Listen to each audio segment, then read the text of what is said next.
Anteriormente, em nossa vida de pecado, andávamos em delitos e pecados, como diz Efésios capítulo 2.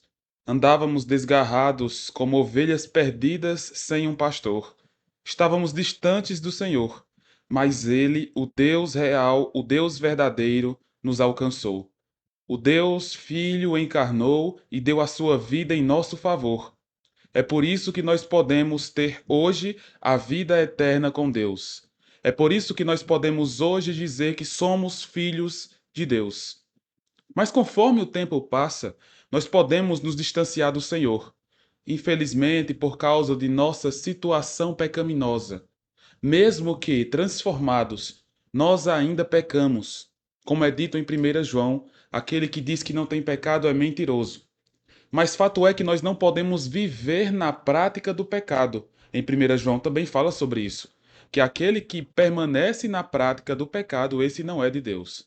Então, nós devemos ter a consciência que, por mais que pequemos, nós devemos buscar vencer nossos pecados.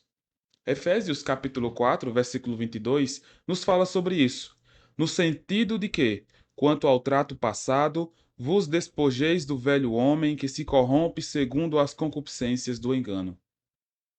Nesse versículo e nos próximos, vai se mencionar essa imagem de alguém que está se despindo das velhas práticas, tirando as roupas velhas e se vestindo de roupas novas.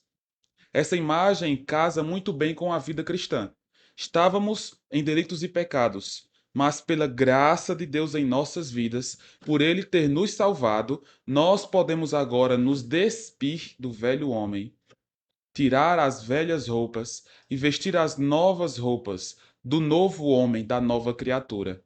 É isso que esse versículo nos diz. E ele está no contexto do versículo anterior que diz: Se é que de fato tendes ouvido e nele fostes instruídos, segundo é a verdade em Jesus. Em que sentido que nós fomos instruídos segundo Jesus? No sentido de que, quanto ao trato passado, ou seja, quando nós olharmos para a vida anterior, qual deve ser nossa postura? O que devemos fazer quando olhamos para a vida passada? O que nós devemos ter em mente quando pensamos no velho homem? Nós devemos lidar com o velho homem de certa forma, de uma maneira santa, bíblica, urgente, consagrada, firme.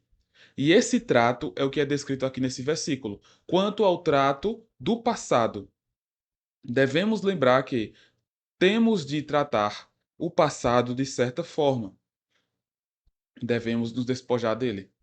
Vos despojeis do velho homem. O velho homem não deve ser mais o nosso alvo, não deve ser mais quem nós somos. O velho homem já passou. Agora nós temos uma nova vida. Agora nós temos uma nova situação em Deus, em Jesus.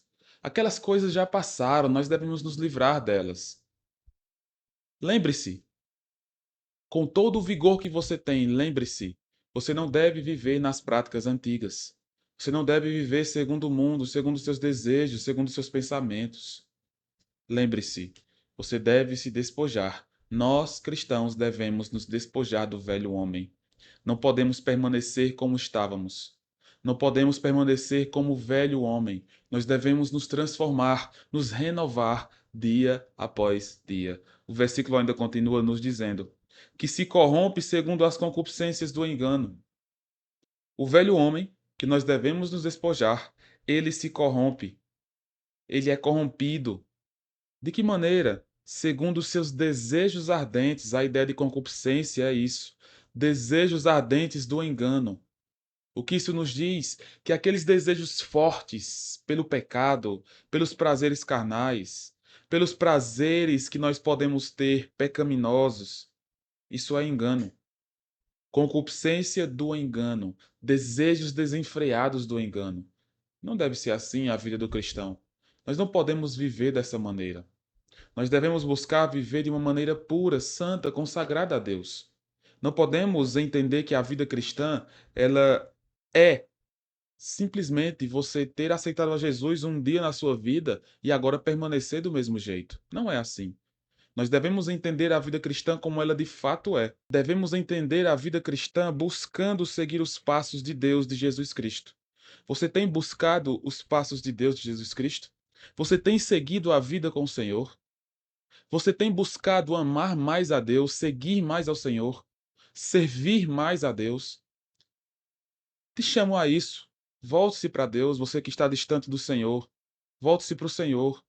Não permita que Satanás te distancie de Deus. Não permita que seus prazeres carnais, que passam, são superficiais, são passageiros, te afastem de Deus, que é eterno, que é infinitamente melhor e maior do que qualquer coisa. Se foque no Senhor. Busque a Deus. Se afaste do mal. Se entregue cada vez mais ao Senhor. É isso que Ele espera de nós, seus filhos. Que o Senhor te abençoe.